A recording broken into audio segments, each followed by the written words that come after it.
Você sabe me falar qual que é a diferença de testes funcionais e testes não funcionais?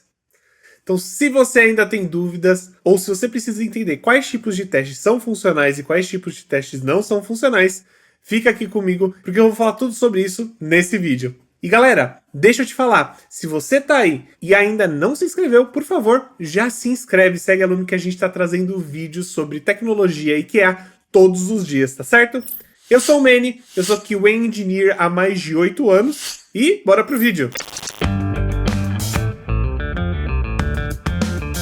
Então tá, galera, a diferença entre testes funcionais e testes não funcionais. Eu sei que esse tipo de pergunta pode pegar você aí no seu dia a dia, eu sei que às vezes você pode ter até mesmo participado de alguma entrevista e algum entrevistador chegou pra você e falou: mas você sabe a diferença de testes funcionais e testes não funcionais? Ou até mesmo em forma de pegadinha. Então você tá numa entrevista e ele pergunta: tudo bem, mas quais tipos de testes funcionais você realiza no seu dia a dia como QA? Galera, eu sei que essa pergunta parece ser uma pergunta muito específica, mas na verdade ele está nesse momento testando se você sabe a diferença de testes funcionais e testes não funcionais. Por que que isso acontece? Quando ele te pergunta dessa forma, mas quais tipos de testes funcionais você realiza no seu dia a dia? Essa pergunta é super simples de ser respondida, pelo simples motivo de que testes funcionais é a maior parte do trabalho de um QA. Você realiza testes funcionais desde que você começou como QA ou até mesmo fazia outras coisas, sei lá, trabalhava com suporte, você precisou realizar testes funcionais para poder fazer qualquer tipo de teste. E eu te garanto que você está fazendo isso desde o seu primeiro dia como QA. E se você ainda também não é QA, você já realizou testes funcionais no seu dia a dia. E eu vou explicar o porquê. Galera, testes funcionais é tudo que é voltado a testes de funções ou de funcionalidades, tá certo? Então tudo que é relacionado a testes de funcionalidade, você vai estar realizando uns testes funcionais. E é por isso que aquela pergunta, ela é uma pegadinha, porque perguntar quais tipos de testes funcionais você faz como um QA, isso nada mais é do que uma pegadinha para que você responda quais tipos de testes você realiza. Ele quer saber a diferença, ele quer saber se você sabe a diferença. E quando você cair nesse tipo de situação em uma entrevista, você pode falar que a maior parte dos testes que você realiza no sistema ou no aplicativo que você está trabalhando ou que você já estudou são testes funcionais. Mas Manny, testes manuais são testes funcionais? Sim, com certeza. Mas Manny, testes automatizados faz teste funcional? Com certeza. Mas é aí que tá. Esses dois tipos de testes, eles podem testar testes funcionais e não funcionais. Então, para ficar mais fácil, eu vou listar para vocês testes funcionais e testes não funcionais, para que vocês consigam dividir bem na cabeça de vocês o que cada um significa, tá bom? Então vamos lá. Vamos começar pelos testes funcionais e vocês vão ver como eles são abrangentes. Todos os testes que eu vou trazer aqui, então, eles são funcionais, eles estão testando funcionalidades. Então, por exemplo, se você está fazendo um teste exploratório, ele é um teste funcional, porque você está explorando as funcionalidades do sistema para ver se você acha algum tipo de bug, algum tipo de erro. Então, você está fazendo testes funcionais exploratórios. Tá bom? Você está testando literalmente a funcionalidade. Por quê? Por exemplo, se mesmo que você não conheça o aplicativo, você está realizando um teste exploratório, você vai começar, por exemplo, fazendo um login, você vai começar, por exemplo, utilizando a tela principal, entendendo como a tela principal funciona, talvez utilizando algum campo de pesquisa. Esses são os testes exploratórios, na qual você acaba utilizando o sistema aí, sem necessariamente tentar seguir algum fluxo de teste ou alguma feature, tá bom? E se você quer saber um pouco mais sobre testes exploratórios, não esqueça que a gente também tem um vídeo falando só sobre isso. E é por isso que os testes exploratórios são considerados testes funcionais. Outro tipo de teste funcional, testes de regressão. Os testes de regressão nada mais é do que pegar ali todos os tipos de teste que você tem relacionado àquele sistema, aquela feature que você está testando, e você vai testar o sistema inteiro, para garantir que ele está funcionando no seu todo, tá? Obviamente, você vai focar nas principais funcionalidades, nas funcionalidades core dentro do seu sistema, mas você quer também que todo o resto em volta do seu sistema esteja funcionando para garantir que tudo está ok, mesmo que você tenha alterado a feature X, você tem que ter certeza também que a feature Y também está funcionando depois disso. E isso nada mais é do que um teste funcional, porque você está testando as funcionalidades desse sistema. É sempre a mesma coisa, galera. Sabe outro tipo de teste que é teste funcional?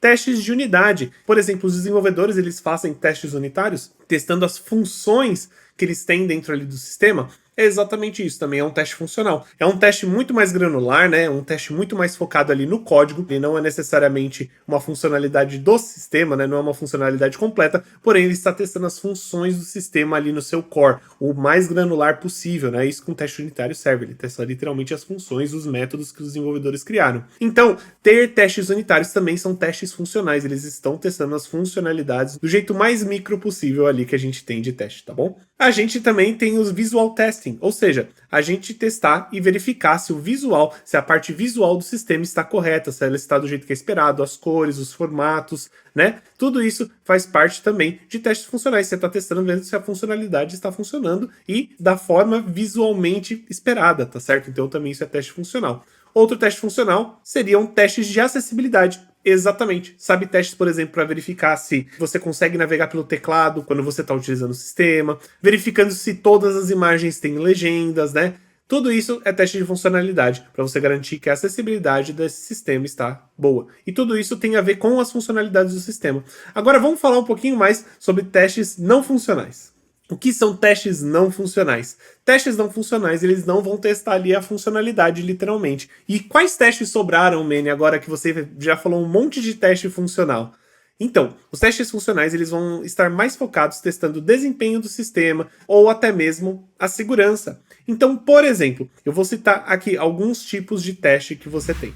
Testes de performance. Primeiro, teste não funcional. Você está testando para ver a velocidade que o seu sistema está respondendo, né? Ver se a performance dele está boa. Então, por exemplo, se eu bato naquela API, se eu bato naquele endpoint, ele está me retornando em 500 milissegundos? Legal, é uma resposta aceitável. Ah, ele está me retornando em 5 segundos. Então a gente está vendo aqui que o desempenho, né? A gente está vendo que a performance do sistema está baixa. Isso é um teste de performance que você pode fazer tanto manualmente como automatizado também. Lembra que eu falei que testes manuais e automatizados eles também servem tanto para testes não funcionais e testes funcionais? Inclusive, para você ter noção, você consegue fazer esses testes de desempenho diretamente no Postman, tá certo? É super simples de fazer e você consegue fazer aí para qualquer endpoint. E além disso, a gente também tem, por exemplo, testes de carga e testes de estresse. Eles são bem parecidos com os testes de performance. Por exemplo, o teste de carga, ele vai verificar como que o sistema responde em baixo nível de acesso e em alto nível de acesso. Então, se, por exemplo, uma pessoa estiver acessando, como que ele se comporta, qual a velocidade que ele está respondendo, e quando você tenta colocar 1.000 pessoas, 10.000 pessoas acessando ali a mesma página para ver como que o sistema ele se comporta, né? Quais são as métricas desse sistema. E o teste de estresse é mantendo ele no pico por bastante tempo e ver como que o sistema ele consegue trabalhar nessa taxa de estresse. Ou seja, testando seu limite de capacidade, chegando até o limite até falhar. Isso é um teste de estresse. E é assim que a gente verifica, por exemplo, quanto que o nosso sistema aguenta. Por exemplo, se ele aguenta 1.000 pessoas acessando, 10.000 pessoas simultâneas, tá certo? E esses testes também são considerados testes não funcionais. E além disso, a gente tem os testes de segurança que vai verificar aí se a segurança do seu sistema, né, quão segura o seu sistema. E tá vendo que nesses casos você não está necessariamente testando, né? O que você está tentando impactar não é a funcionalidade. Você não está tentando achar erros ou problemas na funcionalidade nesse momento. Você está tentando achar erros e problemas relacionados à performance do sistema ou à segurança do sistema. Tudo isso são testes não funcionais. E você viu como é simples entender? É só você pensar assim, poxa, mas eu estou testando alguma funcionalidade aqui nesse caso, eu estou testando algum tipo de função, ou eu consigo utilizar alguma feature no meu sistema desse jeito, fazendo esse teste? Se a resposta for sim, são testes funcionais. E se a resposta for não, são testes não funcionais. E é isso, galera. Quando você tiver, então, nessa entrevista, na próxima vez que você se encontrar com seus recrutadores, você vai se lembrar disso. Lembre-se disso, que você consegue responder essa pergunta. Ah, mas e aí, quais são os testes funcionais que você faz no seu dia a dia? Você pode falar, eu faço teste regressivo, teste smoke testes. Olha, a maioria dos testes que eu faço são funcionais. A verdade é essa, e provavelmente se você é um QA que não é focado trabalhando em testes não funcionais, a maior parte do tempo você vai estar realizando testes funcionais. E testes não funcionais, eles vão entrar aí de vez em quando, caso você tenha tempo. Obviamente, isso considerando um time pequeno de QA, né? Pode ser aí que você tenha um time que parte dos QA só trabalham com testes de desempenho, de estresse, de carga e fazendo teste de performance, fazendo teste de segurança, mas também a grande maioria vai acabar caindo ali nos testes funcionais, que são mais comuns e eles acabam trazendo aí, como posso te dizer, uma recompensa um pouco mais visível, né? Porque a gente acha problemas, né? No caso agora do de-estresse, apesar de ser extremamente importante, ele é menos visível também, né, em relação a como mostrar o seu trabalho funcionando, né? Ah, o site de pé, a maioria das pessoas só sentem que é a obrigação nossa, mas isso tudo faz diferença, tá certo? Time, eu espero que vocês tenham gostado. Eu tentei trazer aqui perguntas que eu sei que vocês sempre trazem, eu sei que vocês sempre perguntam, mas qual a diferença então de testes funcionais e testes não funcionais? Eu quis trazer esse vídeo justamente para sanar a maior parte das dúvidas. Se vocês gostaram, por favor, deixem um like e não se esqueçam de se inscrever, porque a gente está trazendo vídeo todo dia. E além disso, se você conhece alguém que está querendo aprender mais sobre QA, dê essa moral pra gente e compartilhe nossos vídeos, porque isso ajuda muito o nosso crescimento e a gente quer crescer muito para fazer com que todo mundo conheça a área de QA e possa tirar dúvidas com a gente. Time, eu espero que vocês tenham gostado desse vídeo, eu espero poder ver vocês no próximo vídeo e bom dia e até mais!